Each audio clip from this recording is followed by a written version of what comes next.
मैं हमेशा सीधे सीधे बात करता हूँ, ठीक है, लेकिन फिलोसॉफिकल टर्म्स में मैं एक पेसिमिस्ट हूँ। ओके। ट्रू डिटेक्टिव के सीजन 1 का ये कैरेक्टर रस्टिन कोल, ये सिर्फ एक डिटेक्टिव नहीं बल्कि अपने आप में एक फिलोसफर है, एपिस्टिमिस्ट मतलब निराशावादी।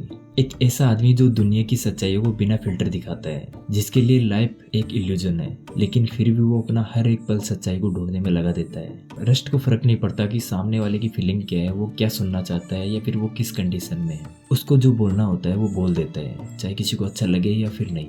रस्ट एक ऐसा करेक्टर है जिसकी पर्सनैलिटी डीपली लेयर्ड है, ना वो लाउड है ना वो एक्सप्रेसिव है, लेकिन उसका प्रेजेंस इतना इंटेंस है कि आप उसे इग्नोर नहीं कर सकते।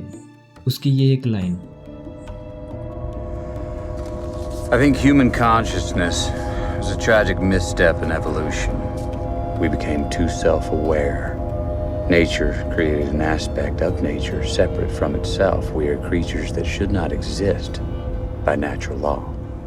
That sounds ये लाइन सिर्फ एक थॉट नहीं बल्कि इमोशनल डी अटैचमेंट का एक प्रूफ है। लेकिन इसका मतलब ये भी नहीं कि रस्ट में कोई इमोशन नहीं है, उसके अंदर भी पेन है, ग्रिप है, लेकिन उन सबको उसने कंट्रोल कर रखा है। रस्ट सिर्फ अपने काम पर फोकस करता है, उसके पास डिस्ट्रैक्शन के लिए बिल्कुल भी टाइम नहीं है।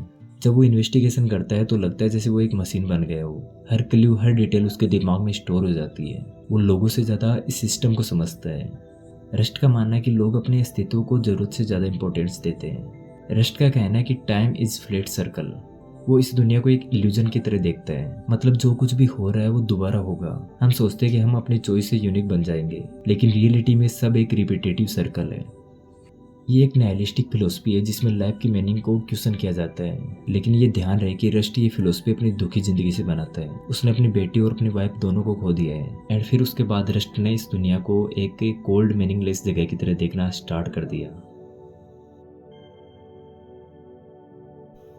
रस्ट को समझना मेरे लिए नहीं बल्कि हर किसी के लिए मुश्किल है, क्योंकि वो अपनी खुद की बनाई फिलोसफी या फिर बिलीव्स को फॉलो नहीं करता। जैसे एक तरफ वो सबसे हॉनरेबल चीज़ ये मानता है कि इंसान अपनी प्रोग्रामिंग को नकार दे और रिप्रोड्यूस करना बंद कर दे, मतलब कि उसका मानना है कि हमें बच्चा पैदा ही नहीं करना चाहिए। उसके अकॉर्डिंग डेथ ही अंतिम सत्य है। बिकॉज उसने इतने मरे हुए लोगों की फोटो स्टडी की है कि उसे लगता है कि डेथ ही एक ऐसी चीज़ है जिसके लिए हम स्ट्रगल करते हैं। क्योंकि जब इंसान मरने वाला आता है एंड उसको पता चल जाता है कि ये मेरा लास्ट मोमेंट है, तब उसको रियलाइज़ होता है कि मेरी पूरी लाइफ में मेरा जो भी प्यार था, मेरी नफरत थी, मेरा पेन था, वो सब कुछ अर्थहीन है। एंड देन फिर वो डेथ को अच्छे से एक्सेप्ट कर लेता है। अब सोच के देखो, एक ऐसा बंदा जो ऐसी फिलोसफी के साथ जी रहा है लेकिन फिर भी वो लोगों को बचाता है, अपने केस को सोल्व करता है। अगर उसको लगता है कि ह्यूमन लाइफ का कोई मतलब ही नहीं, तो फिर वो ऐसा क्यों करता है? क्योंकि फिर हर किसी का यही डाउट है कि सुबह बेड से उठने का क्या मतलब। जॉब की तरह अगर गॉड सबकी स्टोरी लिख रहा है तो हम सिर्फ एक करेक्टर हैं, और अगर तुम करेक्टर हो तो तुम्हें अपना रोल प्ले करना पड़ेगा, चाहे तुम्हें पसंद हो या फिर नहीं।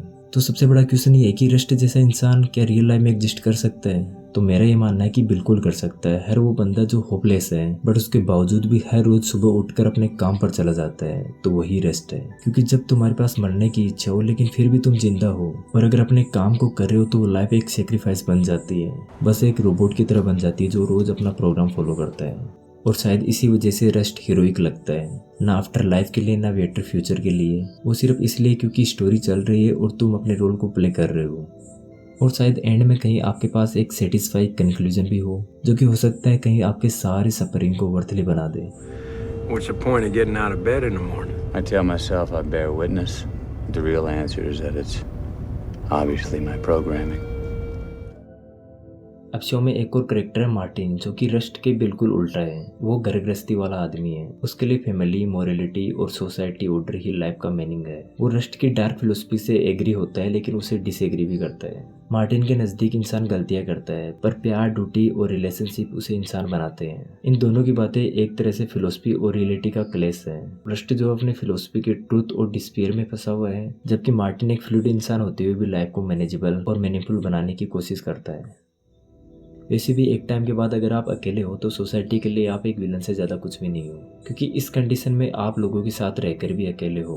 आपके पास वो टॉपिक नहीं है जिनकी वजह से आप उनके साथ कन्वर्सेशन स्टार्ट कर सको, क्योंकि आप इस सोसाइटी के लिए बिल्कुल भी रिलेवेंट नहीं हो। जब शो के अंदर मार्टिन रस्ट को अपने घर पे बुलाता है तो उसके अंदर एक डर भरा हुआ होता है। यहाँ तक कि पहली कंडीशन में तो वो उसको घर पे इनवाइट ही नहीं करना चाहता, लेकिन फिर वो घर पे डिनर करने आ जाता है। तो वो चाहता है कि जल्दी से जल्दी ये सब खत्म होकर वो अपने घर जाए। क्योंकि आप इस सोसाइटी में अकेले हो, ना कोई फैमिली है, ना बच्चे, ना कोई वाइफ। अब आपके लिए इस सोसाइटी में रहना नेक्स्ट टू इम्पॉसिबल है, और अगर रहना भी है तो लोगों से एक गैप मेंटेन रखना पड़ेगा। रस्ट का दुनिया को लेकर प्रोस्पेक्टिव बहुत ही डार्क और नेगेटिव है। उसके अकॉर्डिंग इंसान एक बायोलॉजिकल एक्सीडेंट है जिसमें कोई ऑब्जेक्टिव मीनिंग या फिर पर्पस नहीं है। रस्ट कहता है कि ह्यूमन कॉन्शियसनेस एक इवोल्यूशनरी मिस्टेक है, क्योंकि हम अपनी एग्जिस्टेंस को समझने लगते हैं, लेकिन इस समझ से सिर्फ दुख और कन्फ्यूजन ही मिलता है। लोगों के अंदर क्या है कि मैं की भावना होती है, और यही सारी प्रॉब्लम की जड़ है। उसका मानना था कि ये सोसाइटी, रिलीजन सिर्फ एक इल्यूजन क्रिएट करते हैं ताकि लोगों को लगता रहे कि लाइफ का कोई ऑर्डर है, लेकिन असल में सब कुछ कोस है। हम लोग सोचते हैं कि फ्रीडम मीन्स हैप्पीनेस, लेकिन उसके हिसाब से फ्रीडम मतलब एंजाइटी, क्योंकि जब आपको चॉइस मिलती है तो उसके कंक्लूजन भी आप ही को उठाने पड़ते हैं। हम सबको लगता है कि करियर चूज करना एक ब्लेसिंग है, लेकिन रस के प्रोस्पेक्टिव से ये एक बर्डन है, क्योंकि एक गलत चॉइस आपकी पूरी लाइफ खराब कर सकती है। रस्ट ने जो कहा टाइम इज फ्लैट सर्कल, उसके लिए इंसान एक मिस्टेक बार बार रिपीट करता है और हिस्ट्री बस सर्कल में चलती रहती है बिना किसी प्रोग्रेस के।